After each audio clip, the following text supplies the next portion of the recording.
You're listening to episode 124 of Lifestyle Locker Radio with Ariel Garten.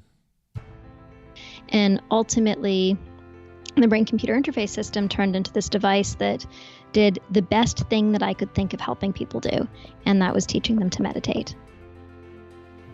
Hi, I'm Dr. Josh Hant, and welcome to Lifestyle Locker Radio, where we help you create an awesome life and lifestyle. From nutrition to fitness, mindfulness to peak performance, and relationships to money mindset, we bring you on an amazing journey to help you unleash your human potential. So here's a little bit about our guest today, Ariel Garten. She co-founded Muse as an expression of her background in neuroscience, psychotherapy, and art, along with her dedication to bring easy-to-use and accessible tools for well-being to the masses. Ariel is also the co-host of Untangle podcast, where she interviews groundbreaking neuroscientists, psychologists, and meditators to teach listeners about the brain, how it works, and how to use it to its full potential. So without further ado, I bring you Ariel.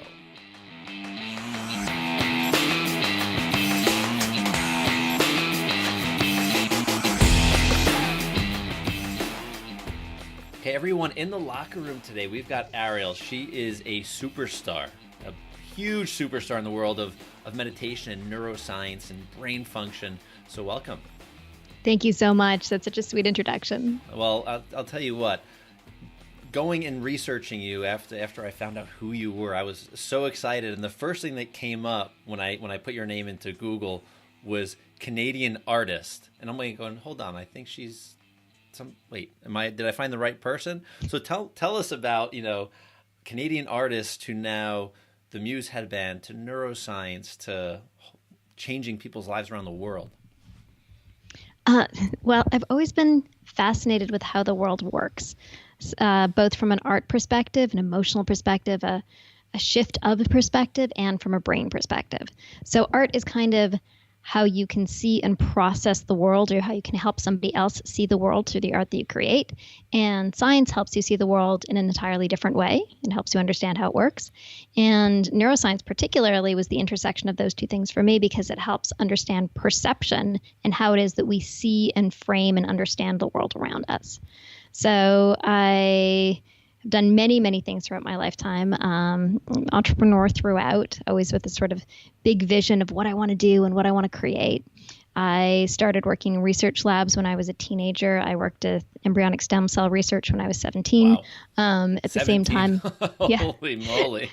At the same time, I had a clothing line. I loved to make stuff. I started making shirts and taking them from door to door, from store to store. And by the time I was a teenager, I was a clothing designer with stuff in stores in downtown Toronto where I lived. Wow. And then I took those two sort of marriage of art and science and really dove into neuroscience and the brain and how it worked.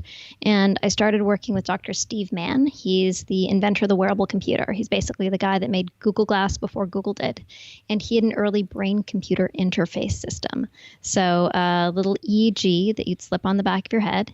EEG is an electroencephalogram. It reads your brainwaves. And we used this to actually control lighting in the room, control sounds in the room, actually directly control stuff with our brains. Wow. And I stood back and I said, oh my God, we're interacting with the world with our mind. People need to know about this. And I think we can probably make a company and a product and experience around it. Also, at the same time, I was working in neuroscience labs. I became trained as a psychotherapist as another way to kind of work with the brain and mind. And ultimately, the brain-computer interface system turned into this device that did the best thing that I could think of helping people do, and that was teaching them to meditate. And so now we make this device, Muse. It's a clinical-grade EEG in a slim little wearable form factor that tracks your brain during meditation and gives you real-time feedback to keep you in the meditation zone. I think that is so wild, and for the people that are out there that if you've ever meditated, and I know a bunch of you have, how do you really know you're getting into that meditative state? I've done that when I was learning meditation, falling asleep trying to get into a state, and I know that's not the best place to be. So this device will actually track, so I want people to understand this. This will actually track the way your brain waves are functioning right? Am I saying it correctly? Sure. So they know when they're getting into that meditative state. So as far as the benefits of meditation and why it's important to actually track these states, like why would someone want to be in a specific brainwave? So with Muse, what we're looking at is focused attention versus mind wandering. So focused attention is one of the very basic forms of meditation. You focus your attention on your breath, your mind wanders, you notice it, and you bring it back. The benefits of meditation are multiple. I mean, we've seen over 1,000 published studies demonstrating meditation's ability to improve your health, to improve your workplace productivity, to improve your relationships. It improves everything. And there are a few fundamental mechanisms that are at play when you meditate that lead to all of these changes. So when we look at something like a focused attention practice, it's super simple. You're putting your attention on your breath. Your mind is wandering. You then notice that your mind has wandered, and then you bring it back to your breath. When you do that, something fundamental happens. When your mind wanders and then you choose to notice that your mind has wandered and bring it somewhere else onto a neutral object, you have just gained control over your own mind. It's like a wow. So most people just kind of go through the world every day, and they kind of feel like their brain just thinks themselves. They have this internal narrative, they have this dialogue, their thoughts are going wherever their thoughts going, and they follow them. And as soon as you start to meditate, you recognize that you can change the relationships with your thoughts. So you might be having a thought, and you can say, you know what? I don't feel like thinking this right now. This is not serving me. This is really frustrating. This is not what I'm doing. You can take your mind off the thought and put it into something neutral. And most of the time when your thought's running away, often it's repetitive, not very helpful, of the past or of the future, and often quite negative. So when we learn to take our mind off of these stressful negative thoughts and onto something neutral, you have an immediate sense of agency and empowerment, and you also immediately decrease the thing that's causing you stress in the first place. That's pretty interesting. I don't mean to cut you off, but you say that we almost get caught in almost like a hamster wheel of a thought pattern. You know, like I stubbed my foot this morning, and then that translates through our whole day. I'm saying simply, but it could be. So it could be that or it could be something that's frustrating you. So, you stubbed your foot in the morning, and maybe you keep going back to that. You typically don't go back to that. You stubbed your foot. It's kind of maybe in the past, but say you're sitting in traffic. Yeah. And you're sitting there in traffic, and you're like, oh no, this is awful. I'm going to be late. And you then try to do something else, or maybe not, or you just end up in that loop of I'm sitting in traffic. Oh no, I'm going to be late. Maybe my boss will be mad. If my boss will be mad, then that's going to cause me a lot of anxiety. And then you feel the stress of that. And then, maybe I'm not going to get the report done because I'm going to be late, and you feel the stress of that. Whereas you're sitting in traffic, there's nothing you can do about it. Ruminating about it, worrying about it doesn't help you. So with meditation, you learn to take your mind off of wherever your thoughts are going and put them onto something neutral. You could instead say, I'm going to take control of the situation, take control of my own mental space, and put on a podcast and learn something. Because I'm not going anywhere anyways. True. I'll listen to some Josh right now. Yeah, why not? It's really interesting that we're kind of going into this space is being able just to change your thoughts like on the snap of a finger. And, with your experience, were you meditating before you even decided to come up with this product? So I was a psychotherapist, so I knew meditation was good for you. And I'd be telling my patients to meditate. I'd be often even teaching them how to meditate, but I really sucked at meditation. Okay. I would sit there, my brain would bounce all over the place, and I'd be like, oh my God, I am terrible at this. And then you get a bunch of negative thoughts, which really don't help. And then you're like, oh shit, I can't get rid of those negative thoughts. And then you're stuck. Yeah. And so it was in the process of creating Muse, starting 7-8 years ago, that I actually really learned how to meditate myself. And once we had really tuned Muse to give you the right real-time feedback and keep you in that focused attention, it was like listening to a love song for the first time. I finally got it. It's like, oh, this is what I'm supposed to be doing. Because most people some of whom even meditate, maybe you meditate at the end of yoga class, you're still not really sure what you're supposed to do. Some people think their mind's supposed to go blank. It's like, what's going on in there? And so Muse gives you real-time feedback so you know what your brain's doing and what it's supposed to be doing. And then you can actually get it. And then once that happens, it's like, oh, all of the stuff I've read finally makes sense. Okay, this is it.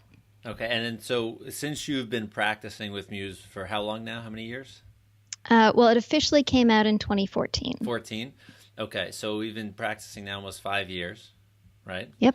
Very cool. What have you had any really like profound experiences, from that first day until today? Like thousands of them. Of course, of course. So the first experiences were kind of more practical. So one of the first things that I noticed is I was writing a long format document. And at that point, we worked in an open office and I was the CEO of the company. So everybody was bothering me all the time. People would go back past me. I'd be like, oh, my attention would be drawn there. I'd get an email. It's like, oh, my attention's drawn there. And I was writing this long format document after musing for a few weeks. And I just got through the whole thing in like 45 minutes. Wow. And I was shocked. I was like, what happened?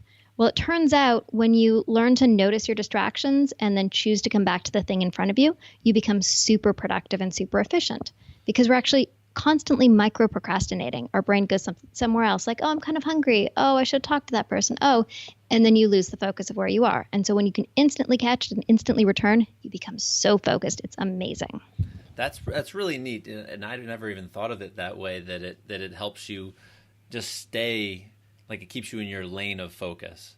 And, for those listening, I mean, this is applicable like all over the place. I mean, from business, being a CEO or just in your daily life, how many times are we distracted by our cell phone? I think like it's 150 times a day we're checking our email or something crazy. That's probably low. So we have that. And then, so the next thing I actually noticed was around my cell phone. So at that point, I had some pretty bad cell phone addiction. Whenever anything would happen, when I'd be bored for a moment, when I'd have a break, I'd be like, turn to my phone, check my email, just open my phone. It was like sort of this automatic reaction. And after musing for a little while, I began to notice that urge start to dissolve.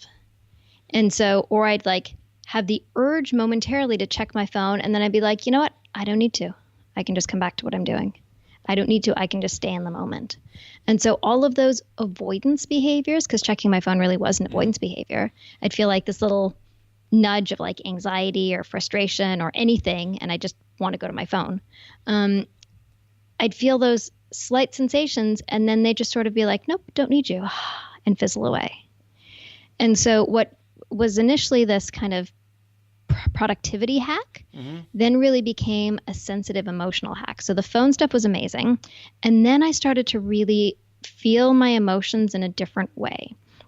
So in the same way that we have brains that kind of think ourselves, we have emotions that can often just carry us away. You're just in your emotion. You get upset and then you are upset. And so then I started to have the experience of being upset and just having upsetness rather than being upset. I could like experience the fact that upsetness was happening, but not be upset by it. It was dramatic.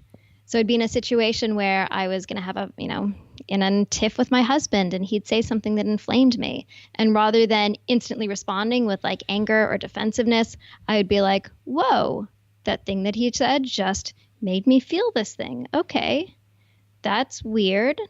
What should I do next? Honey, I think I feel sad by this, or, I feel frustrated by this, rather than, bah! Yeah, exactly. And so, this very simple action started to change multiple areas of your life. Meditation is a very ancient technology and one that was pretty darn amazing.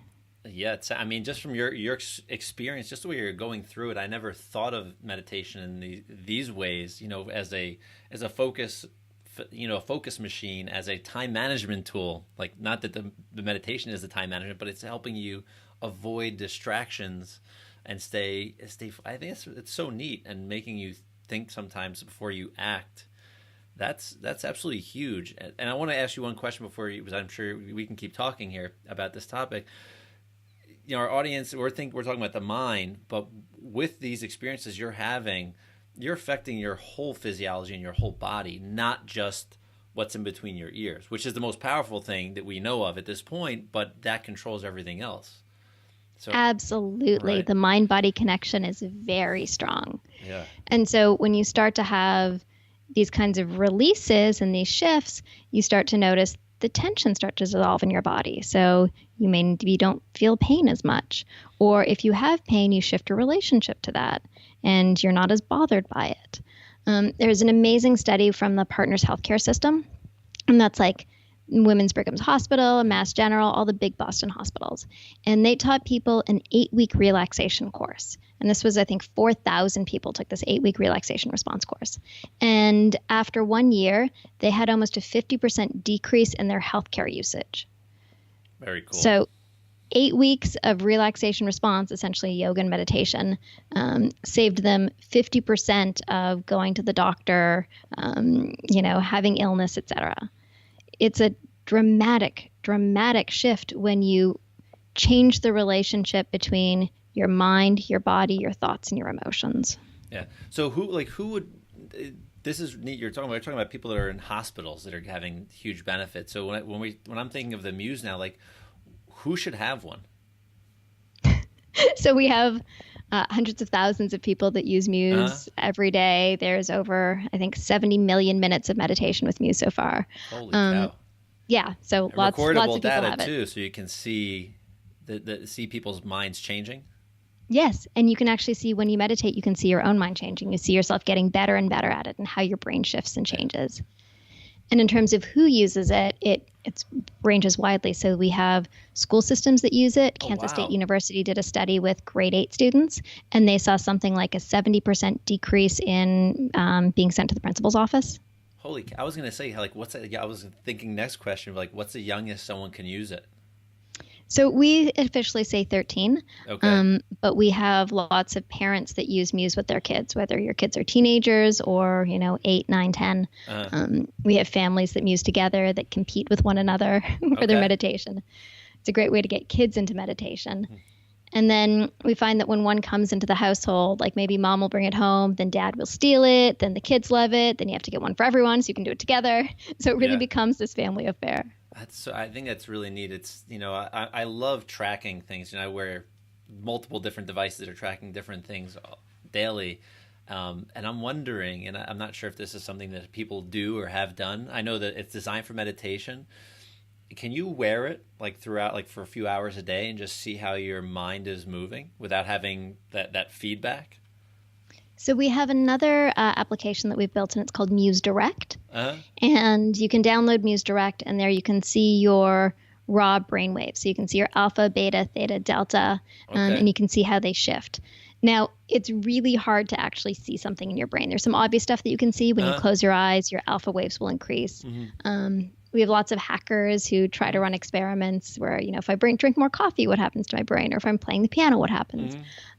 So fun to tinker around with, hard to see anything profound, but seeing your brainwaves is invariably cool. Okay. When I'm wearing, let's say when I'm wearing the Muse, is it guided meditation? Is it the feedback? I know I watched a bunch of the videos, the sounds that are changing as you're listening. Is it, if I do a guided meditation normally, for myself, how do I integrate Muse into that? So Muse is a standalone device, and it also has a lot of content that can come with it. So what you would do is you slip on the Muse. It's just a slim little device. It looks like a pair of glasses, and it gives you real-time feedback on your meditation. It gives you audio feedback. And the metaphor that you use is your mind is like the weather. So when you're thinking, distracted, your brain's moving all over the place, you actually hear it as stormy. And as you bring yourself to quiet, focused attention, it quiets the storms. And then when you stay in your focused attention, you'll hear little birds tweet. So this becomes this subtle cue that you're in there, stay there, you've got it. And then you can also customize all the soundtracks. So some people who are expert meditators just turn off all of the sounds and they just use it to track. Some people like to just hear the sound of the birds, for example, and just know when they're in their focus state. So depending on your level of expertise, super experts really sometimes like to understand very, very subtle changes around their attention. And so they like to turn on particular parts of the soundtrack. And then we also have guided content coming. So we merged with a company called Meditation Studio. They're probably number 4 app in the App Store, meditation app. And they have this beautiful library of hundreds of meditations from dozens and dozens of teachers. So that's coming into the Muse ecosystem shortly. Oh, very cool. Very cool.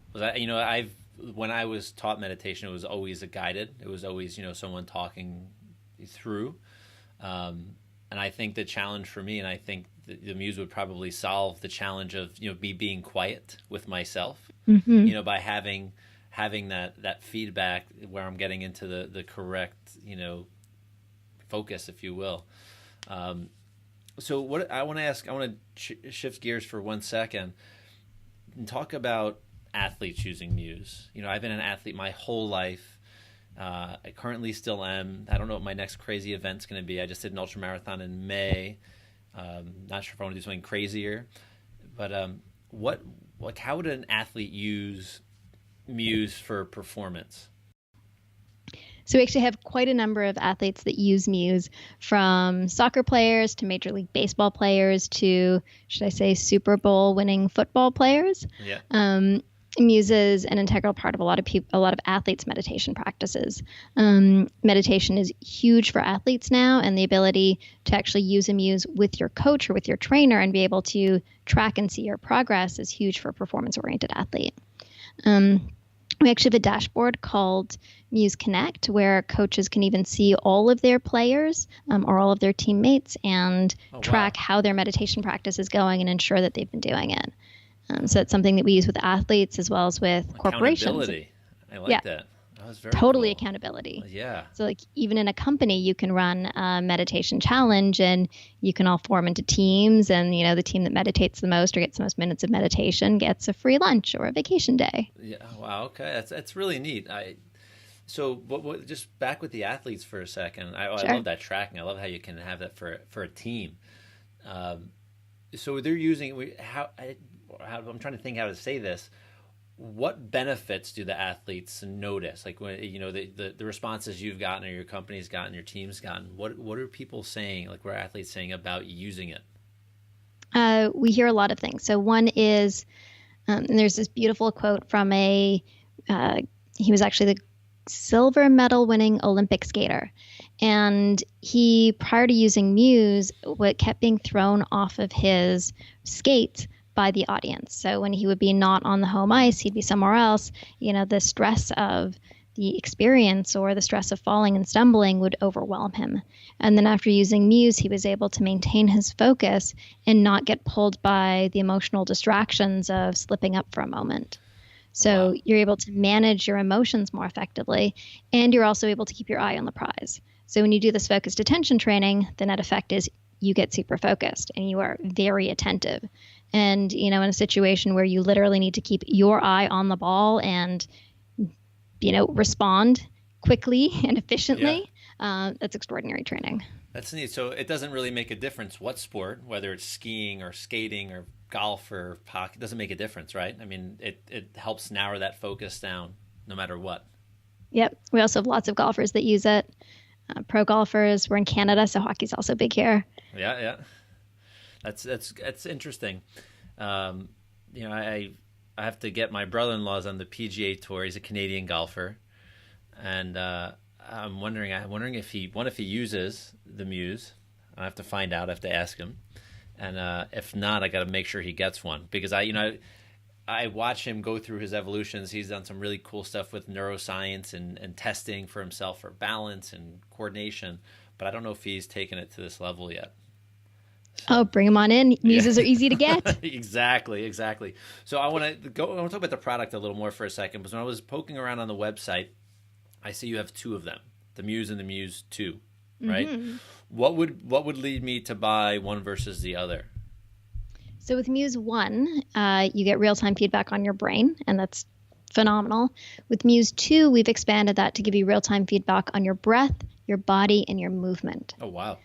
Yeah. So for a lot of people, movement is the place to start, and you try to find a place of stillness to be with yourself. I mean, when you still your body, you still your mind. Breath and heart are integral parts of your meditation practice. So with the heart practice, you can actually hear the beating of your heart like the beating of a drum.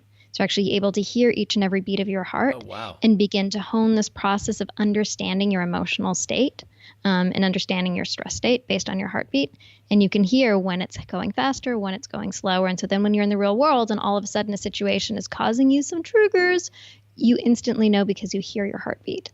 And then we have breathing exercises that teach you to decrease your heartbeat, to relax your body, to slow yourself down, and to also improve your HRV. So the heart, the breath, the body, and the movement all kind of work as a system, and you train each part of your meditation, your physical system. Yeah, so I want you to talk. You said a really fun word or acronym that I like, HRV, the heart rate variability. Can you give a little explanation to people what that means and how the meditation actually affects that? Sure. So heart rate variability refers to the rhythmicity of your heart. So everybody thinks your heart beats like boom, boom, boom, boom, right on cue, right on pace like a metronome. It actually doesn't. Your heart beats boom, boom, boom, boom. The intervals shift, so that's the variability in your heartbeat. Now, it turns out you want to have more variability in your heartbeat, not less. Totally counterintuitive. And when you think about it, if your heart is beating very rigidly, you can't necessarily be resilient and respond to situations where your heart needs to speed up to give yourself more energy, slow down when you're relaxed.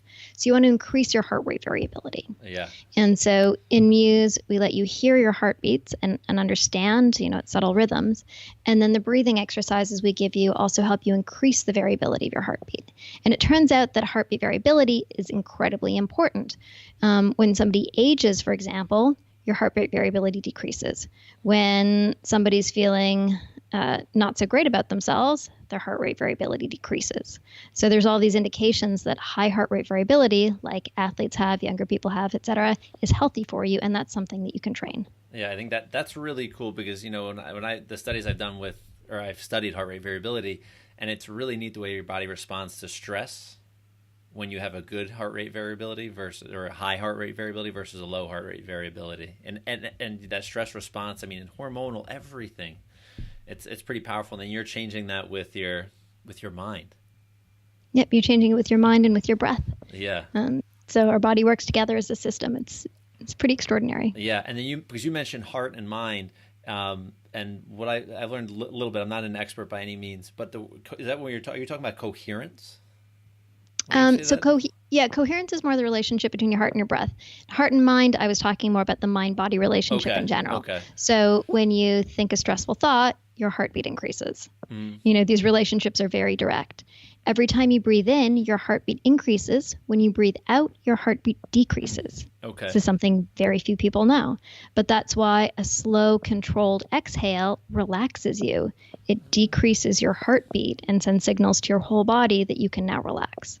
Okay.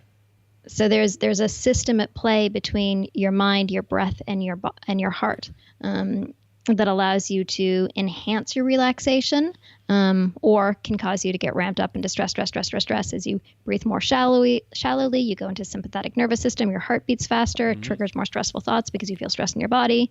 More stressful thoughts, more stressful body, etc. So you're getting me thinking again here. So the people that are using Muse and tracking and helping their heart rate variability and helping their breath and helping their mind, are they I don't know if this is research or not, but are they healing faster? Internally, naturally? So there's a study using Muse that has been going on at the Mayo Clinic, and breast cancer patients awaiting surgery have been given a Muse. And we don't have the outcome of that study yet, but Mayo Clinic was so pleased with it that they opened it up to every Mayo site. There's multiple Okay. Mayo Clinics. I can't make claims like if you Muse your body will get better. Yeah. However, we have hundreds of research institutions that have been using Muse in studies that suggest that good things happen. Yeah. There's also tons of research in meditation other than Muse. So the work of Elizabeth Blackburn, for example, demonstrates that when you meditate, you have an increase in your telomeres. So telomeres are the protective ends of your DNA. When you're stressed, they shorten. When you meditate, they can lengthen. And telomeres are a very clear predictor of your age. Okay. So it's kind of our prediction for cellular aging. And she went so far as to say that your negative thoughts actually cause a negative cellular milieu that hastens and increases your potential for aging. Okay, so meditation really will keep you younger. Am I allowed to say that? You're allowed to say that. Good. That's really cool. Affecting down to the DNA level. Wow. I can't wait to see what type of like research starts to show up with the work you're doing, and these institutions that are working with you with your company. I think I hear like Dave Asprey say he's going to live to like 180 years old or something like that, and I'm wondering with the research that people are using or are doing through Muse, using the Muse, they're going to start to be able to track and correlate a lot of data with the heart, the mind, the body, healing, inflammatory responses, a lot of really cool things. Because I know people are experiencing them, but I'm like a data geek, and I think I know in the early future that's probably going to be something that's happening. Yeah, well, we've actually already been able to see changes in brain activity based on your meditation level. Okay. So I can't go into too much detail about it, but as when we see a brain that meditates, we can have a sense of what its brain age is and the effects that meditation have on its brain age. So wow. Yeah, that's something that you're probably going to see coming down the pipe from us. That's so cool.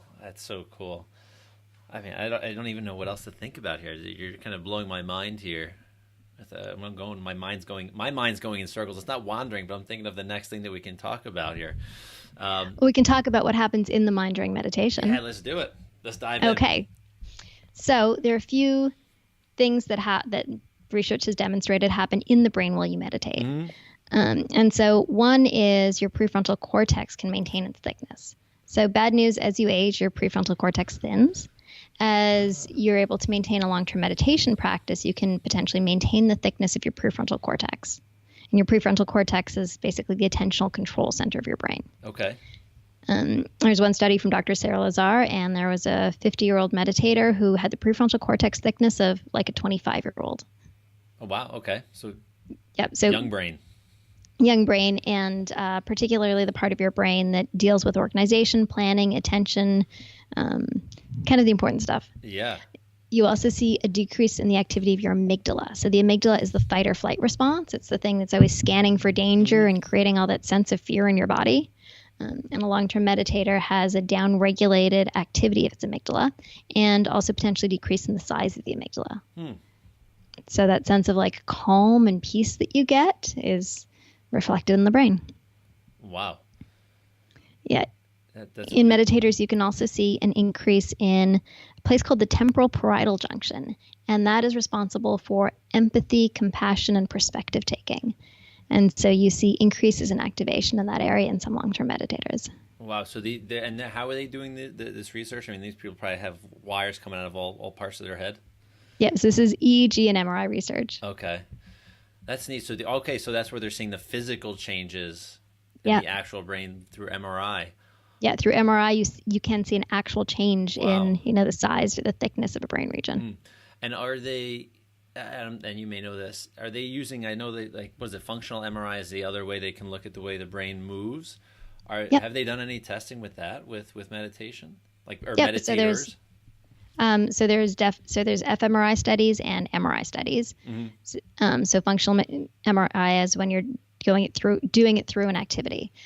So one example would be looking at the default mode network. So the default mode network is the thing that kind of goes on in your brain when you're just asking somebody to lay at rest. So you put somebody in an MRI machine and you say, just lay there and do nothing. And you see an activation in this network. And in a long-term meditator, you actually see a decrease in the activation in that network during rest. And so what that suggests is there's actually less chatter going on in your brain. So meditation, sometimes you hear about like the monkey mind. And it turns out that there's actually a neural correlate of that. And that's a decrease in this default mode network activity. Interesting. I've only seen like one study done with functional MRI with chiropractic, but I would love to see how that looks, like the images look, the before and after with people that are meditators versus non, and how their brains are firing and wiring.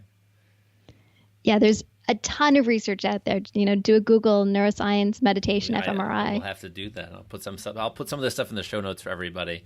As well as I just want to pause for 1 second with Ariel. We're going to put in links for the Muse, because I think one of the things that I'm going to recommend everybody do at the end is you need to get one of these things. And I'm going to be the person that says you should just probably get the two, because if you get the one, you're probably going to want the two next. Get the two, get the Muse 2 right away, because the more data you can track, I think the more benefit you'll get from it. Like you said, families can do it. You can have groups do it, athletes do it. So I want to make sure people do get over to get that. And just so we know here, and I'll say this at the end again, that the link for this show will be lifestylelocker.com/Muse. And there'll be tons of details on Ariel, her as an artist and her as a neuroscience superhero. This is important, people, because without your brain, without your mind, we're nothing anyway, right? We're just, moving parts, if you will. So this is the amazing piece that keeps us all interconnected. So what else I wanted to ask? I wanted to ask you one other thing here, Ariel. I think I'm looking at your site here for 1 second, your stuff that was sent to me. So I know you have a group of people, like a really awesome team, obviously, that has helped you and even guided you, I guess, is like I don't know, like a board of directors or an advisory board. What type of people, and this is like totally maybe not directly related to the meditation, but when you have a company like yours that's so forward thinking, so ahead in time, how do you even find people that can like grasp hold of this that may not be directly related into neuroscience? So we've been very, very lucky in the formation of the company. Chris Amony, my co-founder, is not just an extraordinary electrical engineer and inventor. He's also an artist and a spiritualist and a deep thinker. Okay. So we all come from, I'm an artist and scientist. He's an artist, engineer, and spiritualist. Like we come from these really multidimensional backgrounds that allows us to bring together, both incredible technical excellence and deep scientific and neuroscientific research and the kind of art and human way that we give feedback and that we deal with these not so tangible things around thoughts and emotions. And then in terms of the advisory board that we've built, we've been lucky to be supported by amazing people like Joy Ito, the director of the MIT Media Lab, and Steve Mann, the inventor of the wearable computer, an extraordinary inventor and also amazing artist himself. Yeah. And Dr. Norman Deutsch, the guy that wrote The Brain That Changes Itself, who literally wrote the book on neuroplasticity. Yeah. Or Patrick Kennedy, who, from the Kennedy family, very political, but he also is a huge advocate for mental health in America. And so we've had, multiple forces of support, and it's been extraordinary. It's so neat. And I'm just thinking about, meditation, as people will call it, like woo-woo. And you've taken this thing this technology, as you called it, which I think is so cool, that's been around for thousands of years, probably since like the dawn of man, or woman or person. And you've actually been able to create technology around something that is not like, you can't touch it, if you will. But I think that is so amazing that you've created this product, and have surrounded yourself with people that are just kind of helping lift this whole company up. And it's quite amazing. Thank you. And our goal is to lift everybody up. Yeah. Our goal in building this is to help people improve their lives by being able to get in touch with this practice and actually make it a part of their life. Yeah. The benefits are so extraordinary, but you don't get them if you don't do them. Yeah. And so when you step back and said, what is the best thing that we think we can do for the world? It was this.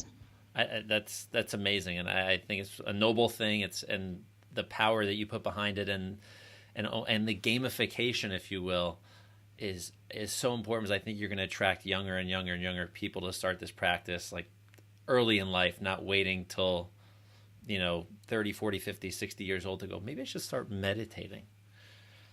So I think you're going in an unbelievable direction. I'm sure you're moving at warp speed.